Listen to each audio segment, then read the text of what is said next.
Cette émission est une présentation spéciale du Golf Royal Charbourg. Ici Michel Carrier, au Charbourg Expérience, un endroit de golf virtuel où vous pouvez pratiquer votre sport préféré toute l'année durant. Avec des collègues de bureau, pourquoi ne pas en profiter pour une activité du club social ou un party de bureau, tout simplement? Vous allez profiter de ces belles installations dont on vous parle dans quelques instants.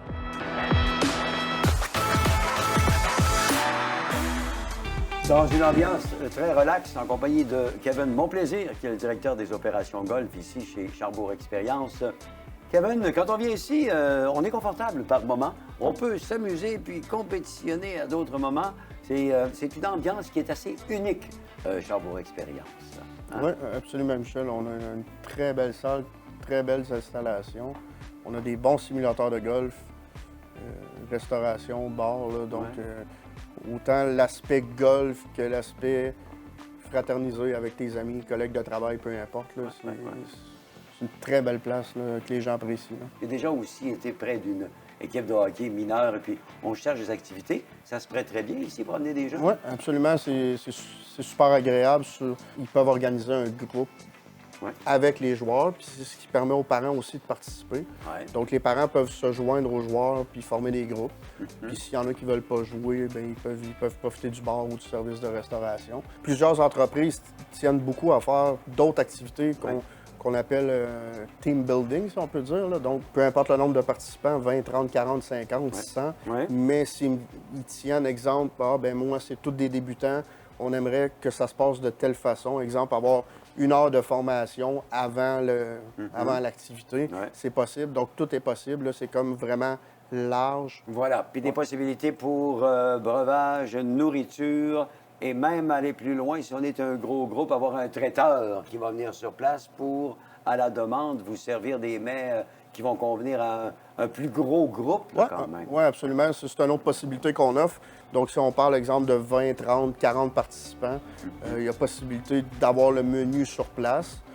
Qu'on excède 50 personnes, on a un traiteur qui se déplace, plusieurs choix de menus, bar à pâtes, bar à poutine, méchoui, ça finit plus. Là. Il y a plusieurs choix. Personnellement, pour l'avoir expérimenté, puis les commentaires des clients, c'est quelque chose qui est super apprécié. Vous avez donc, du côté de cette organisation-là, pensé à tout pour rendre les gens très confortables, Charbourg Expérience. Mais c'est vrai aussi quand on parle des installations de Royal Charbourg, évidemment aussi du Mont-Tourbillon, parce qu'on est dans la même gestion, là, de la même entreprise.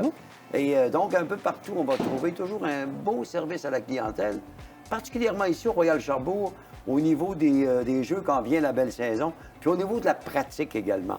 Parce qu'il y a quelque chose qu'il faut mentionner ici au Royal Charbourg, un champ de pratique assez exceptionnel et unique. Si on regarde sur la rive nord de Québec, dans les installations de pratique, il y en a de moins en moins. Il y en a beaucoup qui ont fermé. Donc ici, on a, selon moi, la plus belle installation de pratique publique. Donc les gens, tout ce que ça leur engage, c'est de faire l'achat d'un panier à la boutique de golf. Où ce que je veux en venir, c'est qu'on n'a pas seulement 1 heure pour frapper des balles. Donc on a aussi 1 heure de jeu court au fond. Donc 70 verges et moins, la personne peut chipper, faire des approches, le nombre de temps qu'il veut. Par la suite, il ramasse les balles, va finir par le jeu long. Alors ici, on peut le faire, mais on n'a pas besoin d'être membre non plus. On peut simplement venir pratiquer ici. J'achète mon panier, je m'en vais là-bas et c'est tout, c'est réglé, on ne me pose pas de questions. Oui, absolument. Ouais? Donc, on a vraiment là, une installation pratique qui est complète. Donc, si on parle autant qu'on peut avoir des gens qui veulent seulement frapper des balles pour s'amuser entre chums le vendredi soir, par exemple, autant qu'on peut aller rechercher le golfeur exemplaire qui est très bon, puis pour lui, sa pratique est super importante. Donc là, ça lui permet vraiment d'avoir une pratique complète puis d'explorer toutes les facettes de son jeu. Donc, comme on dit, si on veut être dans l'univers du golf, là, on y est vraiment à 100 quand on fréquente ces installations-là. Kevin, merci. On va s'en reparler tantôt. Merci à toi, Michel. Nous sommes de retour à l'émission avec notre coach Benoît Génaud qui, cette semaine, va nous parler des golfeurs qui ont bien envie de perfectionner leur partie, même durant la saison morte, en venant sur un simulateur. Et ça, c'est très important, mais ça dépend des objectifs de chaque golfeur, mon ami coach. Exactement. Ce qui va être important, avec notre golfeur qui a beaucoup d'expérience, qui veut s'améliorer. Ça va être important de savoir il est rendu où dans ce cheminement, de savoir c'est quoi le but, combien de temps il est prêt à investir. Puis avec ces données-là, on va pouvoir lui monter un programme qui va être spécifiquement pour lui. Puis avec nos machines qu'on a ici à l'intérieur, on va pouvoir travailler en profondeur tous les aspects du jeu. L'objectif, en fait, c'est de faire en sorte que nous puissions recommencer la prochaine saison déjà avec certaines notions qu'on aura acquises au cours de l'hiver. On va appeler ça comme ça parce que c'est là que ça se passe pour chez nous. Et qu'on pourra donc mettre tout ça en branle dès la prochaine saison. Ça ressemble à quoi la vision du coach quand j'arrive ici et que j'ai envie de, en expliquant quel genre de joueur je suis, j'ai envie d'aller plus loin? Est-ce qu'on regarde toute ma mécanique à partir du départ? Oui. On va regarder toute la mécanique, on va tester au niveau du putting. On a des machines qui sont assez approfondies pour pouvoir regarder qu'est-ce qui se passe lorsqu'on va faire un coup roulé, si on est capable de faire partir la balle en ligne droite sur la ligne, si on est capable de bien avoir un bon impact sur la balle pour pas qu'elle glisse, pour pas qu'elle saute à l'impact. Avec ces machines-là, on va avoir des données. Ensuite de ça, on va appliquer ces données-là. On va pouvoir travailler la mécanique du golfeur. Ça commence avec les coups roulés.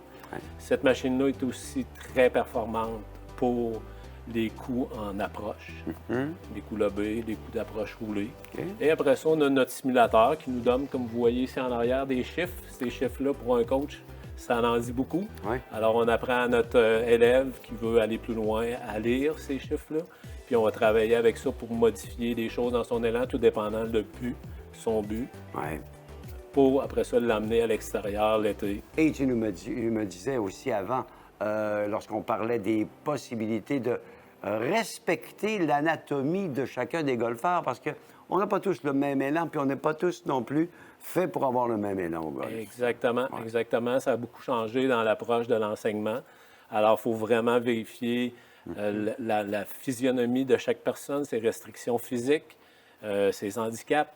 Et puis, à partir de là, on va regarder le mouvement qu'il a, sa trajectoire de balle. Avec lui, on va discuter si cette trajectoire de balle-là qu'il veut ou s'il veut améliorer. À partir de là, on va travailler le mouvement sans détruire ses acquis. On va travailler avec ses acquis pour aller plus loin. 80 d'une partie de golf se passe à l'intérieur de notre cerveau et 20 c'est la mécanique. Alors, mes élèves focusent beaucoup sur la mécanique, mais quand on veut monter à un niveau supérieur, il faut commencer à apprendre mentalement comment il faut se comporter sur le terrain, comment gérer notre partie, comment se préparer avant de faire chaque coup. Et c'est là que c'est important à l'été d'aller à l'extérieur sur le terrain pour commencer à travailler cet aspect-là. Donne-moi un exemple de la faute mentale la plus commise par les golfeurs, de façon générale, qui est une constante qu'on retrouve chez à peu près tout le monde, la faute, le problème. Sur la routine, juste pour frapper la balle, souvent le golfeur n'ira pas en arrière de sa balle puis vérifier son alignement, prendre un point de repère intermédiaire. Déjà là. Alors, il croit qu'il est aligné au bon endroit, il n'est pas aligné au bon endroit, alors sa balle se retrouve hors limite ou ne se retrouve pas à l'endroit où il voulait, mais souvent, c'est parce qu'il faut aller un petit peu plus loin dans sa routine. Puis après ça, quand on manque un coup aussi, c'est important de ne pas choquer, de plutôt refaire un mouvement pour que notre cerveau ait une belle vision d'un mouvement qu'on aurait aimé faire, avec une belle sensation pour passer au prochain coup. C'est un petit peu le début de l'aspect mental. Quand ça est acquis, on a des chances que ça fonctionne mieux ensuite. Quelle est la séquence que tu me suggérerais, par exemple, si je veux vraiment avoir un impact sur l'amélioration de mon jeu en pratique ici à l'intérieur et en correction d'élan, là? Est-ce que je peux penser à 2-3 séances par semaine? Comment tu me suggérerais ça, par exemple? Ça dépend toujours du niveau du golfeur. Si on a un golfeur qui veut faire de la compétition, c'est sûr qu'on va le rencontrer plus souvent pour être sûr qu'il s'en va dans le droit chemin, que ce qu'on travaille avec, que c'est respecté. Donc, on va faire plus de rencontres. Il y en a qui ont besoin de moins de rencontres, d'être moins accompagnés. Alors, il faut vraiment s'adapter avec chacun des golfeurs. OK. Alors, donc, on va en jasant, aussi parlant des disponibilités des personnes, bien entendu, parce que ça entre en ligne de compte. Alors, on va jaser puis trouver vraiment la bonne séquence qui lui convient pour, quand le beau temps sera venu, sauter sur le terrain et là, mettre en pratique tous tes excellents conseils. Exact. Exact. Merci, Benoît. Merci.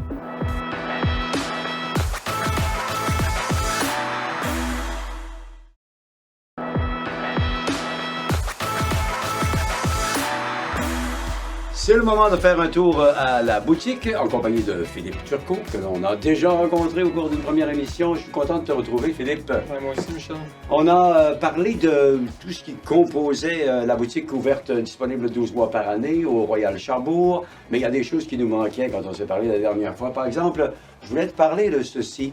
On voit de plus en plus de golfeurs sur les terrains se balader avec ces genres de lunettes là, qu'on regarde. Les gens doivent se demander qu'est-ce qu'ils regardent là-dedans. C'est très utile pour les golfeurs, ça n'est-ce pas? Oui, absolument, Michel. Ça, on appelle ça un capteur de distance, mieux connu sous le nom de rangefinder. Oui. C'est un outil très important pour les golfeurs car il nous permet d'aller chercher des distances par rapport à un objectif qu'on se fixe. Par exemple, le drapeau lorsqu'on approche le verre. Oui. Donc, avec ça, on peut capter la distance exacte jusqu'au drapeau et c'est un objet très précis. Auparavant, au début, les gens trouvaient que c'était un peu illégal de jouer avec ça comparativement à d'autres golfeurs qui n'en avaient pas. Mais maintenant, c'est considéré comme quelque chose de pratiquement essentiel ou tout à fait normal sur un terrain de golf. Absolument, ça s'est super popularisé dans les dernières années. Non seulement ça nous donne la distance, mais ça nous donne une distance adaptée selon le dénivelé. Ouais. Alors, peu importe qu'on soit en pente montante ou descendante, on va avoir la distance exacte jusqu'au drapeau. Et ensuite de ça, on va avoir la distance qu'il faut jouer en fonction du dénivelé. Évidemment, lorsqu'on s'en va sur un terrain étranger, on va avoir tendance à plus utiliser cet outil-là. Par contre, il faut savoir que peu importe le nombre de fois qu'on a joué un terrain, jamais on va avoir joué des coups partout sur un trou ou sur le terrain en général. Donc, c'est toujours utile d'avoir ça dans le sac de golf. L'importance maintenant d'avoir des bâtons qui sont bien, en fait, nettoyés, bien prêts à nous être utiles sur le terrain. Parce que souvent, on n'a pas connaissance souvent de l'usure de nos prises. On va commencer par ça. Ou de la qualité du nettoyage de nos bâtons. Et ça, j'aimerais qu'on en parle un petit peu. Vous avez une boutique ici qui nous permet de, par exemple, faire des petites retouches, des réparations, des nettoyages également. Peut-être regarder, voir si la prise est convenable. Parle-nous de ça un petit peu. Bien, tout d'abord, tout golfeur doit prendre soin de ses bâtons, doit les entretenir régulièrement, c'est-à-dire laver les prises de bâton, la face du bâton. C'est très important d'avoir des petites rainures propres. Et évidemment, vient un temps où la prise de bâton, mieux connue sous le nom de grip, va être trop usée. Alors ici, on offre le service de changement de grip. On tient des grips pour tous les types de bâtons, autant poteur, fer, hybride, driver. On a des grips pour tous les golfeurs, juniors, dames, hommes. Et également, on a des grips pour de tous les formats, parce qu'évidemment, là, c'est pas tout le monde qui a la même taille de main, donc c'est bien important d'avoir une grippe à sa taille de main. Pour savoir si notre prise, notre grip est encore efficace, est-ce que tu as des trucs à nous donner? Il me semble qu'il faut qu'on sente qu'il y a un peu de prise collant, hein? Il y a quelque chose de collant là sur un Bien, absolument. Quand on sent qu'on force trop le bâton, qu'on force trop sur notre grip de bâton, faut évidemment là, se rendre à l'évidence que notre grip est peut-être trop usé.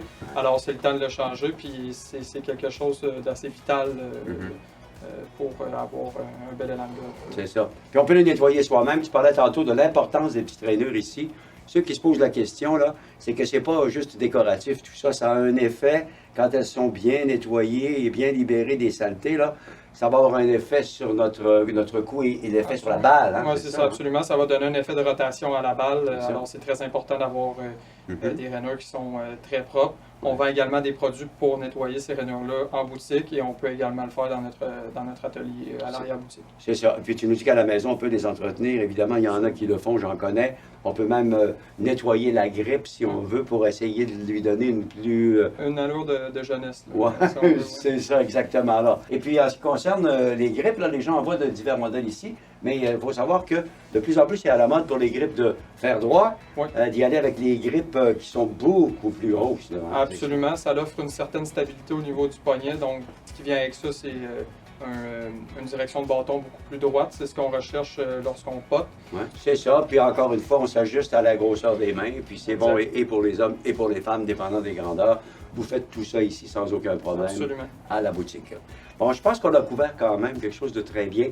La qualité de l'outil avec lequel on travaille, c'est comme n'importe quoi. Un grand artiste ou encore un grand golfeur ou encore un ébéniste va travailler avec de bons outils. On en a en main, alors il faut Faire la même chose. bien les entretenir. Hein? Merci beaucoup, Philippe. Ça fait plaisir. Plaisir.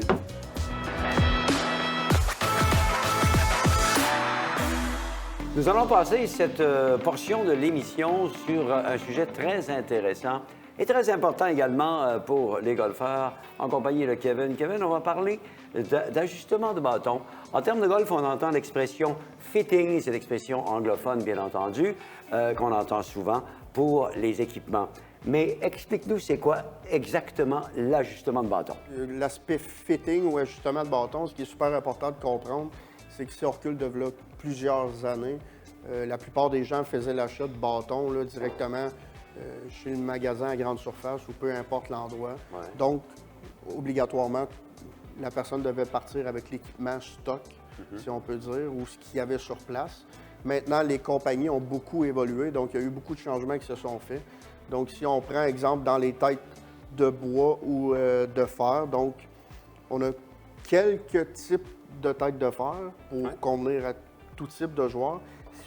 La priorité, ce que je dirais, ou ce qu'on accorde plus d'importance maintenant, c'est au niveau des tiges à mettre sur les bâtons.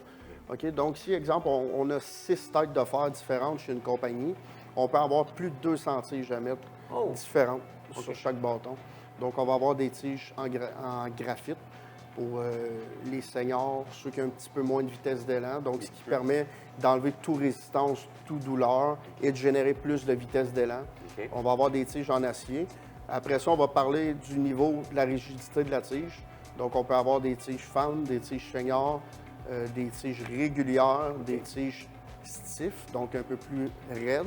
Et on peut même se rendre jusqu'au X-stiff là, pour quelqu'un qui a une vitesse d'élan astronomique. Là. D'accord. Alors, on parle donc de la tête du bâton, on a parlé de la tige. Est-ce qu'on va aussi également jusqu'à la prise du bâton, la grippe, comme on l'appelle communément? Oui, effectivement, Michel, on voit que tu as une certaine connaissance en golf. Donc, au niveau de la prise de bâton, effectivement, il y a différentes grandeurs. Donc, on peut avoir des grippes plus grosses. Il y a possibilité d'avoir des types plus cordés, plus comme unis aussi. Donc, c'est vraiment là, à la discrétion du client. Si on l'expérimente aussi au niveau de la période de fitting. Il y a 3 points de flexion dans une tige.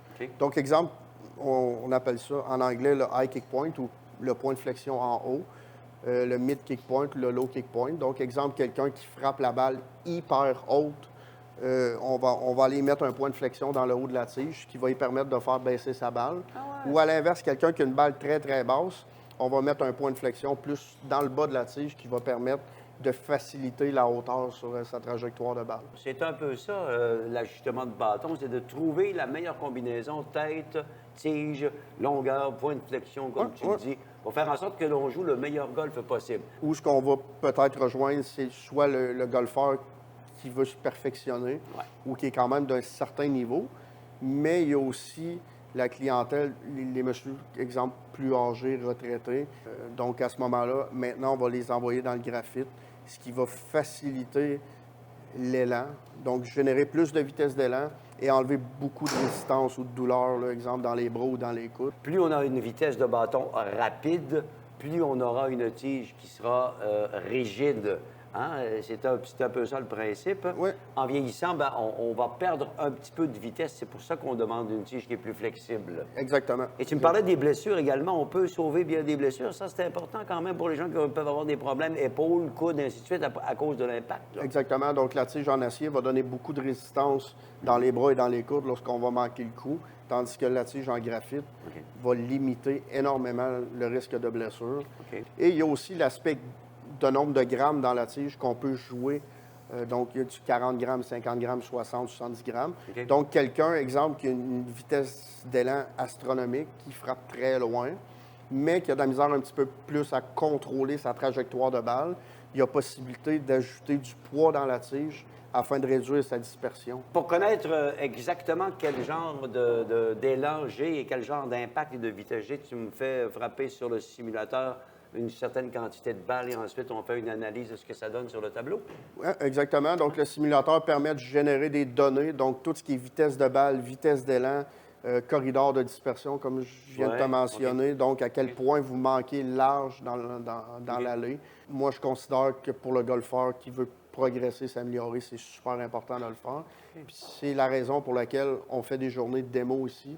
Donc, les compagnies telles que Callaway, TaylorMade, Cobra cédulent des journées à l'intérieur où ce qui passe la journée ici, ils présentent leurs nouveaux produits. Donc, toutes les têtes de bâton sont là avec les tiges. Donc, les gens qui ont de l'intérêt peuvent m'envoyer un courriel ou téléphoner, dire moi, j'aurais de l'intérêt à vivre l'expérience de me faire un fitting, exemple, avec Callaway. La personne réserve sa plage. Le représentant ou le technicien passe une heure avec lui. Okay. Puis là, ça permet de générer des données qui vont assurément l'aider ou l'améliorer. C'est bien. Pour frapper plus loin et plus droit. Hein? Exactement. Souhaitons-le.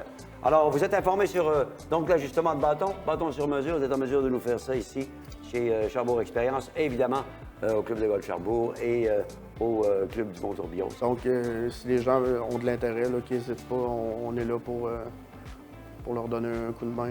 On veut que tout le monde s'améliore. Hein? Tout à fait. Oui. Merci beaucoup, Kevin. Merci, Michel.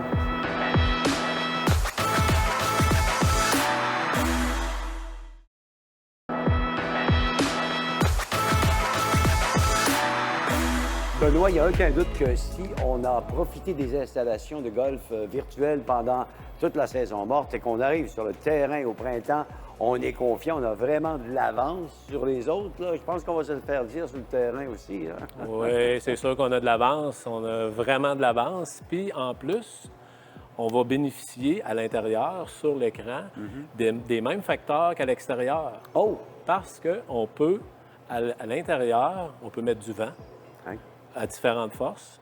On peut mettre les verres qui roulent plus, qui roulent moins, qui sont moins réceptifs. OK. Les allées plus dures. Alors, on s'en va vraiment vers les mêmes conditions qu'à l'extérieur. La seule chose qui nous manque, c'est le toucher avec le gazon. C'est ça, tout à fait. Bien, donc, on peut se simuler durant nos pratiques des conditions qu'on rencontre sur le terrain, quelquefois qui sont dit « Ah, j'ai le vent en face aujourd'hui, alors un bâton de plus, un bâton de moins, c'est ce que c'est. » Exact. On peut mettre les terrains très difficiles. OK. Très difficiles. Mais ce n'est pas parce qu'on est sur le terrain que la saison est commencée qu'on arrête de s'entraîner et de pratiquer ça. Je pense que tu dois le répéter souvent aux gens qui veulent améliorer leur golf. Exact. Mais on parlait plus tôt dans l'émission à nos golfeurs qui ont beaucoup d'expérience. Alors là, on va aller à l'extérieur, on va aller sur le terrain pour travailler l'aspect mental, les prises de décision, la gestion du parcours. Et ici, au Royal Sherbrooke, on a de très belles installations, quasiment les plus belles installations à Québec pour faire de la pratique. On a des verres pour pouvoir faire des coups d'approche jusqu'à 80 verges. On peut travailler avec le putting green, un putting qui est en pente, le champ de pratique qui est tout sur le gazon. Alors ça, c'est important.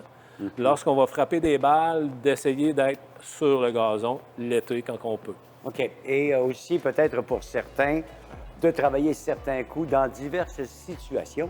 Parce que ça, c'est important. Ça nous arrive durant une partie où on ne sait pas trop comment le faire. Ça peut nous sortir d'embarras. Ça, tu es en mesure de nous coacher ça aussi. Exactement. Puis ici, comme je t'ai dit, dans les installations, on peut vraiment avoir toutes les conditions. OK. Pied plus haut que la balle, pied plus bas, en montant, en descendant. On peut tout représenter ces situations de jeu-là avant d'aller les mettre en application sur le terrain. Et là, bien, on va voir les résultats très certainement arriver. Quelques coups sur une carte de golf, quand on est rendu aux alentours de 80, ça peut faire une bonne différence pour une très bonne partie. Exactement. Benoît, en tout cas, si tu veux me laisser tes coordonnées sur le terrain, je suis mal pris, je vais te laisser un appel téléphonique que tu m'aides, OK? Sans problème, juste aller sur le site soit du Sherbrooke Expérience ou sur le site du Royal Sherbrooke. Les coordonnées sont toutes là et ce que j'offre comme forfait, évidemment, est là aussi. OK. Ça vaut la peine de regarder ça de plus près, mes amis. Si vous voulez améliorer votre partie. Merci, Benoît. Merci. Bon golf. Merci.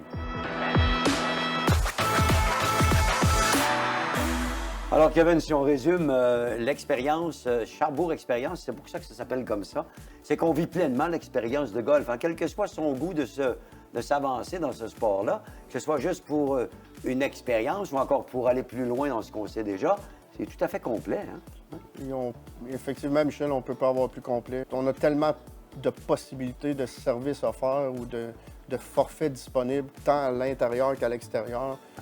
Que quelqu'un commence dans le golf, on peut s'adapter à lui. Ouais. C'est sûr qu'on va trouver quelque chose qui va lui convenir, autant que le golfeur que ça fait plusieurs années qu'il joue, qui veut soit performer ou poursuivre à jouer avec ses amis, comme pour amicalement. Ou... Tout simplement, là. Donc, vous avez pensé à tout et vous êtes en mesure de répondre à toutes les questions de tout type de golfeurs. Alors, c'est comme ça. Puis ceux qui ont certaines gênes là, avec le jeu, parce qu'il y en a qui ne sont pas tout à fait à l'aise, parce qu'ils disent « Ah, je ne suis pas assez bon », mais il y a moyen, justement, de commencer tranquillement puis de perfectionner son jeu, sans jugement, sans aucun problème, pour ensuite, éventuellement, aller sur le terrain, hein, c'est sûr. À l'intérieur, je trouve, pour un débutant, quelqu'un qui n'est pas trop expérimenté, c'est encore mieux. Ouais. Le client ou le golfeur ne sent pas la pression du groupe qui est derrière lui. Ouais. Donc, il est seulement dans son simulateur avec ses amis, collègues de travail. Voilà. Prend une petite bière, prend ça tranquille.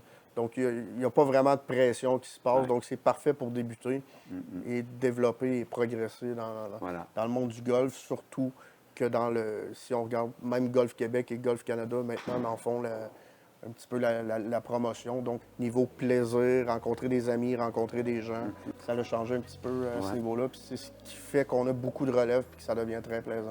Oui, c'est super. Alors, je te remercie et je te souhaite d'excellentes journées de golf, mon ami. On va se revoir un jour sur le terrain, c'est sûr. Parfait, Michel. Merci. Merci à toi. Cette émission vous a été présentée par le Golf Royal Charbourg.